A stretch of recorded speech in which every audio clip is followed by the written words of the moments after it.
pour man dañu waroon am ñaari pôle ñu am opposition am pouvoir parce que pouvoir kii léegi mu ngi wax ni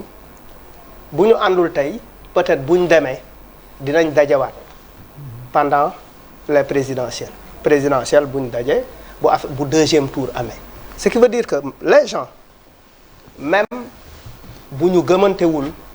dañuy daje pour la circonstance daje pour gérer une opportunité de manière spontanée gérer ko mu jeex mais loolu dafay am jeexital ci ëllëgu ni ñuy diriger askan wi moo ñuy le problème n'est pas réglé c'est-à-dire ku ci nekk pour man da nga war a taxaw ci ay convictions yu taxaw bu fekkee dëggantaan toutes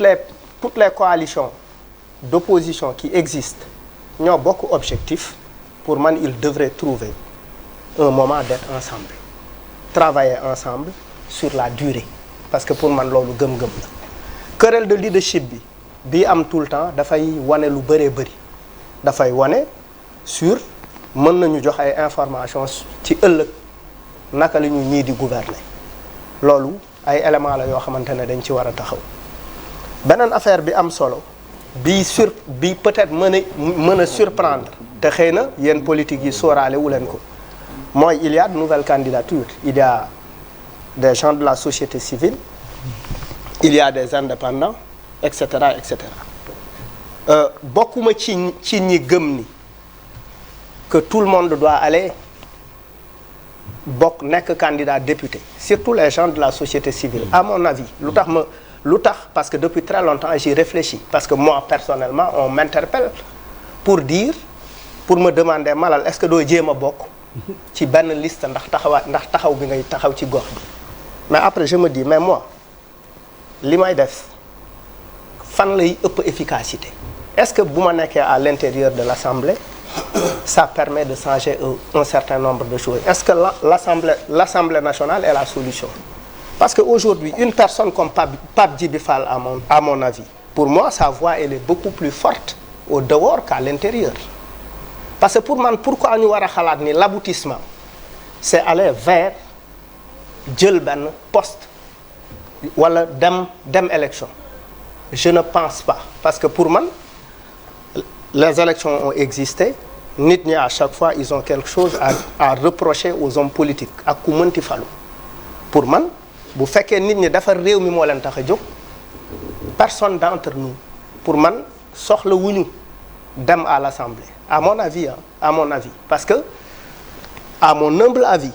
benn Thiat wala benn Guy Marius Sagna qui sont très qui jouent un rôle en dehors des instances un rôle important de veille et d'alerte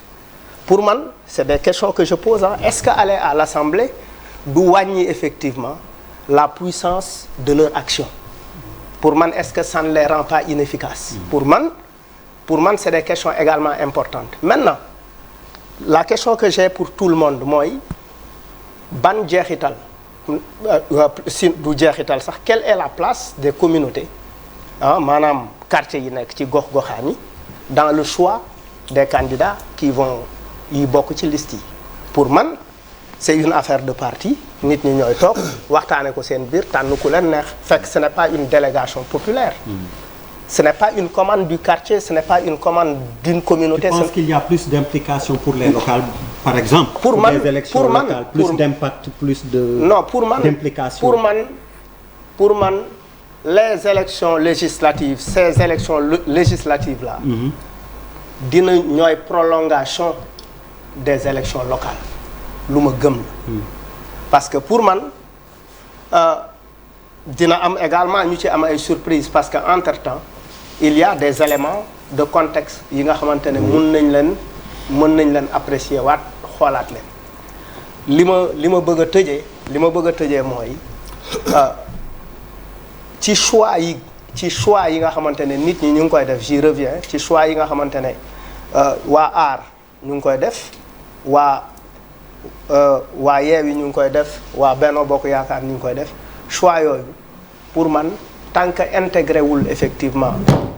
tant que demul au niveau de la base pour man ça reste encore une affaire de groupes qui sont d'accord sur quelque chose et qui décident à la place des autres. C'est pour ça que je te dis ndax